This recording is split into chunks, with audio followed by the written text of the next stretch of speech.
मराठा आरक्षणासाठी चालू असलेल्या आंदोलनावर लाठीचार्ज झाले आणि त्यानंतर विविध प्रतिक्रिया यायला लागलेल्या आहेत. मराठा समाजावर झालेला लाठीचार्जचं समर्थन हे कोणच करू शकत नाही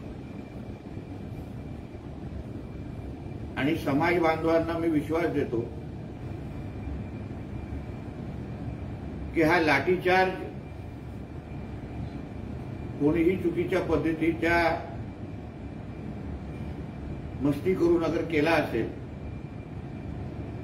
तर त्या संबंधित अधिकाऱ्यांवर आमचं महायुतीचं सरकार कारवाई करणार, त्यांना सोडणार नाही. जे आंदोलन सुरू होतं, शिवबा संघटनेचे पाटील हे मराठा आरक्षणासाठी वर्षानुवर्ष प्रयत्न करतायत. अतिशय प्रामाणिक पद्धतीने मराठा समाजाला आरक्षण भेटलं पाहिजे यासाठी चळवळीतला एक कार्यकर्ता म्हणून आम्ही सगळेजण ओळखतो.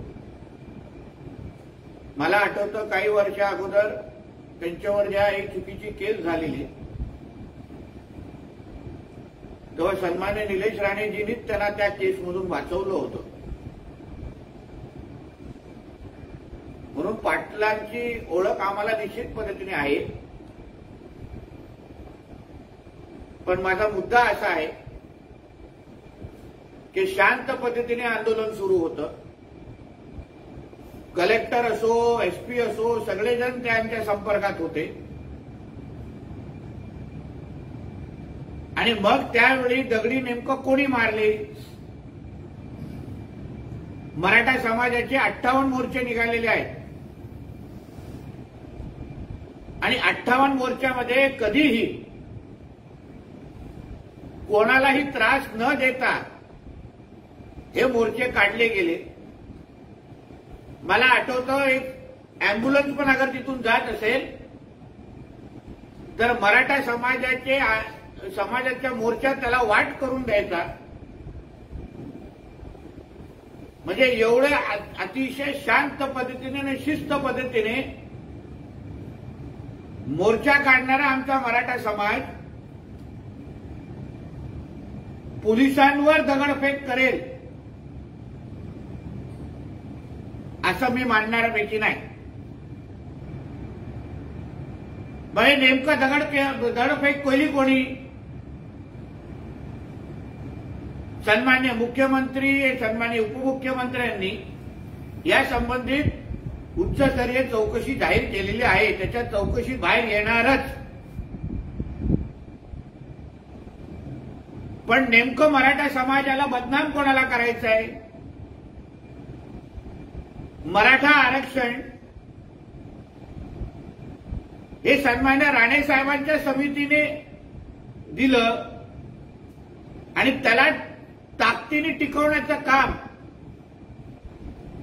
कोर्टामध्ये असेल, विविध स्तरावर असेल, ताकदीने टिकवण्याचं काम सन्मान्य देवेंद्र फडणवीसांनी केलेलं आहे आणि मराठा समाजाला याची चांगली जाणीव आहे. जे कालपासून विरोधक जे फडणवीस साहेबांना घेरण्याचा प्रयत्न करतायत, हे विरोधक जेव्हा महाविकास आघाडी म्हणून सत्तेमध्ये होते तेव्हा ह्याच मराठा समाजाच्या मराठा आरक्षणाच्या केसची कोर्टात वाट लावण्याचं काम महाविकास आघाडी आणि उद्धव ठाकरेच्या सरकारने केलं होतं. व्यवस्थित वकील द्यायचे नाही, व्यवस्थित रिप्रेझेंटेशन करायचं नाही. मराठा आरक्षणाची केस वीक कशी होणार, नाजूक कशी होणार, यावर ठाकरे सरकारने ताकद लावलेली आणि ते आमच्यावर आज मराठा आरक्षणावर टीका करतायत. संजय राजाराम राऊत असो, उद्धव ठाकरे असो किंवा आज अन्य त्यांचे जे महाविकास आघाडीचे जे नेते म्हणजे कुठल्या तोंडाने आम्हाला टीका करतात आमच्यावर. अहो, त्या सामना मुखपत्रामध्ये मराठा समाजाच्या माता भगिनींना हिडवण्याचं काम झालं. मुका मोर्चाचं कार्टून छापून मराठा समाजाला माता भगिनींचा अपमान करण्याचं काम ह्याच उद्धव ठाकरेच्या मुखपत्रांनी, ह्याच संजय राजाराम राऊतच्या मुखपत्रांनी केलं. ते आमच्यावर टीका करतायत. हे अन्य जे काही नेते मंडळी कालपासून फोनो जे देत आहेत, राज्याचे विरोधी पक्षनेते वडेट्टीवारजी यांनी तर मराठा समाजावर बोलूच नाही. हे जेव्हा त्या खात्याचे मंत्री होते तेव्हा मराठा आणि ओबीसी समाजामध्ये वाद कसे करायचे हे एवढंच काम यांनी मंत्री म्हणून तेव्हा केलं होतं. अन्य जे काही नेते मंडळी आहेत त्यांचे सहकारी छत्रपती शिवरायांचा अपमान कितींदा केला. त्या औरंग्याला मोठा कोणी केला. महाराजांनी, संभाजी महाराजांनी त्या वेळोवेळी अपमान कोणी केला ते आज आम्हाला मराठा आरक्षणावर आम्हाला शिकवतायत. मी स्वतः त्या गोष्टीचा साक्षीदार आहे. मी स्वतः तिथल्या सगळ्या कार्यकर्त्यांशी बोललेलो होतो आदल्या दिवशी. कलेक्टरना त्या ठिकाणी पाठवलं, SP त्या ठिकाणी होते, जे उपोषण करते त्यांच्याशी मी बोललो. आणि आमचं म्हणणं होतं की बाबा 5 दिवस झाले तुमची तब्येत खूप खराब आहे आणि खरं त्यांनी पाणी घेतलेलं नव्हतं, त्यामुळे त्यांच्या जीवाचं काही बरवाईट होत होतं 1-2 दिवसामध्ये. ती वस्तुस्थिती आहे. आणि म्हणून मला असं वाटतं की त्याच्या जीवाची काळजी शासनाला आहे. एखादा कार्यकर्ता, एखादा माणूस त्याचे उपोषण करतो आहे एखाद्या राष्ट्र गोष्टीसाठी आणि त्याचा जीव जातो आहे, मला वाटतं हे शासनाच्या दृष्टीने काही शोभनीय नव्हतं. आणि म्हणून आमचा 3 दिवसांचा आग्रह हाच चालला होता की त्यांनी उपोषण सोडावं, चर्चा करावी आणि त्यातून आपण काहीतरी मार्ग काढू. शेवटी हे शासन आहे की जे आरक्षणाच्या बाजूने उभं राहिलं. आरक्षण त्यांनी आणलं, देवेंद्रजींनी त्यावेळेला ते आणलेलं होतं मुख्यमंत्री असताना आणि ते टिकवलंही होतं. पण तो दुर्दैवाने परवाचा विषय असा झाला की मलाही त्या ठिकाणी सकाळी मी त्यांना म्हटलं मी येतो, पण ते म्हणे आधी हातामध्ये आमचे कागद द्या, आम्हाला आमच्या मागण्या मंजूर करा, आणि ते शक्य नव्हतं. आणि म्हणून माझंही जाणं त्या ठिकाणी सकाळी टळलं आणि दुर्दैवाने थोड्या वेळाने दुपारी हा प्रकार त्या ठिकाणी घडला. आणि म्हणून मला असं वाटतं की जालन्याला सरकार आपल्या दारी होणार होतं, इकडे होणार होतं, हा विषय वेगळा आहे. परंतु जर अजून 2 दिवस 1 दिवस आपण त्याची काळजी घेतली नसती तर मला वाटतं त्या रुग्णाचं जो उपोषण करता आहेत पाटील, त्याच्या जीवाचं बरं वाईट झालं. तिला धावून आले ते पोलीस आता वरतून आदेश असल्याशिवाय असं करूच शकत नाही. उद्धवजींना म्हणून आपण काय केलं? 2.5 वर्षाच्या काळात आपण घराच्या बाहेर पाऊल ठेवलं का? लोक मरत असताना तुम्ही काय बघायची भूमिका घेतली? अहो त्यांच्या बॅगा 600 रुपयाची बॅग 6,000 खरेदी करण्याचं काम कोणी केलं? उद्धवजी आपण केलं. म्हणजे 10 पट किमतीमध्ये ज्या डेड बॉड्या वाहून न्यायच्या पिशव्या आहेत, बॅग आहेत, त्याच्यावर तुम्ही एवढं कमिशन खाल्लं आणि तुम्ही कशाला आता एवढा कळवळा दाखवताय? आपण मुख्यमंत्री असताना 1 दिवस कुठे गेला का कुणाकडे? इतक्या घटना घडल्या कधी कोणाकडे ढुंकून पाहिलं का? आणि आज कशाला एवढा आव्हानतायत? आता त्यांचं काही राहिलेलंच नाही. आता काहीतरी उभं करायचं आणि दाखवायचा प्रयत्न ते केवळ एवढा प्रयत्न करतायत मला असं वाटतं. यातून पाहायला मिळतं ठिकठिकाणी आंदोलनं देखील होत आहेत. विरोधक आता थेट गृहमंत्र्यांच्या राजीनाम्याची मागणी करतात. रोहित पवारांनी पण आदित्य जळगावात मागणी केली आहे फडणवीसांनी राजीनामा. नाही, विरोधक काय म्हणतात हा विषय वेगळा आहे. परंतु झालेली घटना ही अतिशय दुर्दैवी आहे. माननीय मुख्यमंत्री महोदय म्हणाले, माननीय देवेंद्रजी म्हणाले, अजितदादाही म्हणाले. खरं म्हणजे गेल्या 4-5 दिवसापासून हे उपोषण त्यांचं चाललेलं होतं. मी सुद्धा 2 दिवसापासून त्यांच्या संपर्कामध्ये होतो. मी आदल्या दिवशी रात्रीसुद्धा त्यांच्याशी बोललो. मी त्यांना म्हटलं मी आपल्याकडे येतो, कारण 5 दिवसामध्ये त्यांची तब्येत खूप खराब होत चाललेली होती. त्यांचा किडनीचाही त्यांना त्रास आहे, बाकी डिसीज त्यांना आहेत. त्यामुळे डॉक्टरांनी सांगितलं होतं की बाबा 1-2 दिवस जर उपोषण चाललं तर त्यांचा जीवाला धोका होऊ शकतो. आणि म्हणून माननीय मुख्यमंत्री महोदय जवळपास 20 मिनिट त्यांच्याशी फोनवर त्या दिवशी बोलले होते. 2 दिवस आधी बोललेले होते. मी सुद्धा आदल्या दिवशी रात्री बोललेलो होतो. म्हटलं मी येतो, आपण इथे येऊन चर्चा करू, मुख्यमंत्री उपमुख्यमंत्री महोदयांना भेटू. पण त्याच्यामध्ये म्हणजे खरं ते होऊ शकलं नाही दुर्दैवाने. आणि सकाळी ज्यावेळेला पोलीस मग ॲम्ब्युलन्स घेऊन गेले की बाबा तुम्हाला ॲडमिट करावं लागेल, नाही तर तुमच्या जीवाला धोका आहे, असं असताना ते गावकरी त्या ठिकाणचे आहेत, ते बाजूचे शेजारच्या गावातले लोक होते, त्यांनी त्याला विरोध केला आणि त्यातून पोलिसांवर काही दगडफेक बाटल्याफेक त्या ठिकाणी झाली. पोलिसही काही त्या ठिकाणी आमचे जखमी झालेले आहेत. पण त्यातून जनतेचा रोष एवढा वाढला होता की ते आवरणं कठीण झालं होतं आणि म्हणून पोलिसांनी लाठीमार केला. पण तो इतका बेछूट केला की त्याचं समर्थन कोणी करू शकणार नाही. आणि म्हणून त्याच्या चौकशीचे आदेश माननीय मुख्यमंत्री महोदय, माननीय देवेंद्रजी यांनी तात्काळ त्या ठिकाणी दिलेले आहेत. जे दोषी असतील त्यांच्यावर कारवाई करणार आहे. पण मला वाटतं राजकीय जे आमचे नेते आहेत ते इतक्या तातडीने त्या ठिकाणी जात आहेत. म्हणजे उद्धवजी 2.5 वर्ष होते, त्यांच्याकडे तशा घटना घडल्यात, पण त्यावेळेला कधी त्यांनी कोणाची विचारपूस केली नाही. यांचं सरकार असताना त्या ठिकाणी मला वाटतं पवार साहेबांच्या वेळी देवेंद्रजींनी काल सांगितलं 110 गोवारींची हत्या झाली, पण कुणाकडे यांनी डुंकून बघितलं नाही, त्यावेळेला यांनी राजीनामा दिला नाही आणि म्हणून आज त्यांना एवढा कळवळा काय येतो आहे. जे पवारसाहेब एकदा म्हणले होते, माझ्याकडे रेकॉर्डिंग आहे, की मराठा समाजाला आरक्षणाची काय गरज आहे, आणि तुम्ही आज एवढा कळवळा घेऊन सगळे गावगाव जिल्हा फिरतायत, त्यांना जाऊन भेटत आहेत. दिल्या पाहिजे. जी झाली घटना ती निषेधार्ह आहे, त्याचं समर्थन कोणी करणार नाही, त्याची चौकशी होईल, दोषी अधिकाऱ्यांवर कर्मचाऱ्यांवर कारवाई होईल. परंतु मला वाटतं हे पुतणा मावशीचं प्रेम, हे मगरमच्छ के आसू ज्याला आपण म्हणतो, ते तुम्ही आणू नका. त्याच्यामध्ये राजकारण तरी करू नका. शेवटी मराठा समाजाला आरक्षण देण्याचं काम कोणी केलं? मागच्या 5 वर्षात देवेंद्रजी मुख्यमंत्री असतानाच ते झालं. इतके वर्ष 50 वर्ष तुम्ही राज्यकर्ते होते, तुम्ही का नाही केलं? आमच्या काळामध्ये हायकोर्टापर्यंत आम्ही ते आरक्षण टिकवलं. सुप्रीम कोर्टात तुमचं सरकारला 2.5 वर्ष तुम्ही तिकडे डुंकून पाहिलं नाही, चांगले सॉलिसिटर त्या ठिकाणी दिले नाहीत, त्यामुळे सगळी वेळ आली आरक्षण देण्याची. आणि म्हणून मला असं वाटतं की हे जे चाललेलं आहे हे राजकीय त्याचं ढोंग चाललेलं आहे. आपण सत्तेवर असताना आपण कोणाकडे डुंकून बघायचं नाही, कुठले प्रश्न थडीच लावायचे नाही, आणि आज मात्र मुद्दा मागे तेल टाकायचं काम हे त्या ठिकाणी करतायत. पण झालेली घटना ही निषेधार्ह आहे, त्याचं समर्थन कोणी करणार नाही.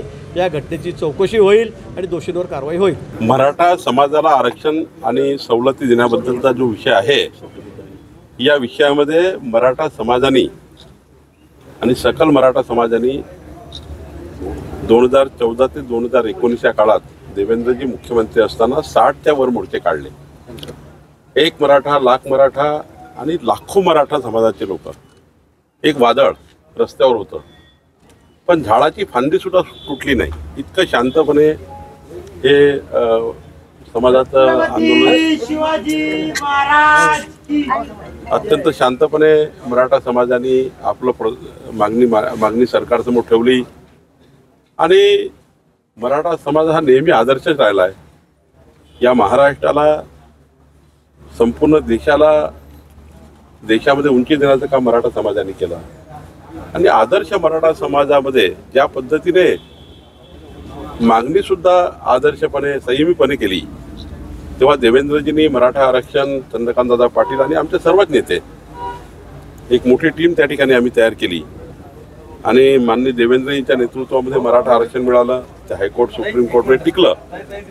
पण मधल्या काळामध्ये उद्धव ठाकरे सरकारच्या काळामध्ये सुप्रीम कोर्टात योग्य बाजू मांडल्या न गेल्यामुळे मराठा आरक्षण थांबलं. अजून काही विषय संपला नाही आहे, केस सुप्रीम कोर्टात सुरू आहे. मला वाटतं परवाचं जे आंदोलन झालं, त्या आंदोलनामध्ये खूप मोठी चौकशी करण्याची गरज आहे. मी माननीय मुख्यमंत्री, उपमुख्यमंत्र्यांना विनंती करणार आहे की चौकशी केली पाहिजे. कारण मराठा समाज अशा प्रकारचं आंदोलन करू शकत नाही ज्यातनं नुकसान होईल, ज्यातनं महाराष्ट्राची जाळपोळ होईल, असं त्या ठिकाणी आंदोलन करू शकत नाही. मला वाटतं त्या ठिकाणी पोलिसांची जी काही झालं, ज्याची चूक असेल त्यांनी त्या ठिकाणी शिक्षा शासन झालं पाहिजे. पण मराठा समाजाला खऱ्या अर्थाने त्यांना न्याय मागण्याकरता सरकारने पुढाकार घेतला पाहिजे. आणि सरकार पुढाकार घेत आहे, मोठ्या प्रमाणावर सरकारने पुढाकार घेतला. तर मला वाटतं पुन्हा एकनाथ शिंदे, देवेंद्र फडणवीस यांनी, अजितदादा पवार हे पुन्हा मराठा समाजाच्या आरक्षणासंबंधावर असेल किंवा अजून काही त्यांच्या मागण्या असेल, समाजाकरता आम्ही सर्व लोक समाजासोबतच आहोत. आज आमचा घर चलो अभियान आणि मेरी माटी मेरा देश हा कार्यक्रम चिखलीमध्ये होता, परंतु याच आंदोलनामुळं त्या ठिकाणी आम्ही कार्यक्रम स्थगित केला. खरं तर समाज जेव्हा एखादा मागणी करतो, त्या समाजासोबत सर्व जनता असली पाहिजे, सर्व राजकीय पक्ष असले पाहिजे. आम्ही सुद्धा मराठा समाजासोबत ठामपणे उभे आहोत, ठामपणे उभे आहोत. आणि आमची भूमिका ही मराठा समाजाला न्याय भेटला पाहिजे हीच आहे. आणि त्यामुळं नेहमीच आम्ही या ठिकाणी, आणि बघा मराठा समाजामध्ये आज मोठ्या प्रमाणावरचे जनप्रतिनिधी आज सरकारमध्ये आहेत आणि मला वाटतं काही ना काही चांगला निर्णय होईल. गृहमंत्र्यांचा राजीनामा मागत आहे नाही. आता हे बघा, ज्या देवेंद्रजींनी मागच्या 5 वर्षात 14 ते 19मध्ये 60 मोर्चे फेस केले आणि एक चांगली उपसमिती तयार करून त्या समितीच्या माध्यमातून मराठा समाजाला शैक्षणिक, सामाजिक, आर्थिकदृष्ट्या जसं ओबीसी समाजाला त्याच पद्धतीने अनेक गोष्टी, सवलती लागू केल्या आणि मराठा आरक्षण दिलं. पण मधल्या काळात ते टिकलं नाही. सुप्रीम कोर्टमध्ये ते त्या ठिकाणी त्या आरक्षणाला कमी झालं किंवा त्याबद्दलच्या काही भूमिका आल्या. तर मला असं वाटतं अजूनही काही सरकार आपली भूमिका मांडेल. अजूनही कोर्टात केस सुरू आहे. राजीनामा घेऊन काय, राजीनाम्यात का दोष आहे? देवेंद्रजींनी तर मराठा समाजाकरता, मी तर असं म्हणेल, मराठा समाजाला खऱ्या अर्थाने आर्थिक, सामाजिक आणि शैक्षणिक ज्या सवलती मिळाल्या त्यामध्ये देवेंद्रजींचा सर्वात मोठा पुढाकार होता. आणि त्यामुळे देवेंद्रजींचा राजीनामा जो माणूस करतो आहे, जो माणूस आपल्याकरता व्यक्तिगतरित्या, मी त्या मंत्रिमंडळात होतो, व्यक्तिगत रूपया मराठा समाजाला व्यक्तिगतरित्या मी बघितलं आहे. लवकरात लवकर न्याय मिळाला पाहिजे, जास्तीत जास्त न्याय मिळाला पाहिजे, याकरता मागच्या सरकारमध्ये देवेंद्रजी एवढा त्या ठिकाणी पुढाकार कोणी घेतला नाही. आणि मग बघा, जे लोक आज गोष्टी करतात आहे, 40-40, 45 वर्ष सरकारमध्ये होते. आता मला जुनं काढायचं नाही आहे. काही लोकांचं असं म्हटलं होतं राजकारण्यांनी की मराठा समाज आर्थिक दुर्बल नाही आहे, मराठा समाज सक्षम आहे, मराठाला काही समाजाला द्यायची गरज नाही आहे, असे बोलणारे नेते महाराष्ट्राच्या सरकारमध्ये होते. 35 वर्ष होते. पण देवेंद्रजी आणि मागच्या सरकारने, भाजपा सेनेच्या सरकारने त्या ठिकाणी समोर गेलं आणि मराठा समाजाला योग्य न्याय देण्याची भूमिका पार पाडण्याचा प्रयत्न केला. मलाही माहीत आहे की मराठा समाजाची मागणी आरक्षणाची आहे. ती मागणी सुद्धा पुढच्या काळामध्ये हे सरकार, शिंदे फडणवीस सरकार, शिंदे अजितदादा सरकार पुढे जाईल असं मला वाटतं.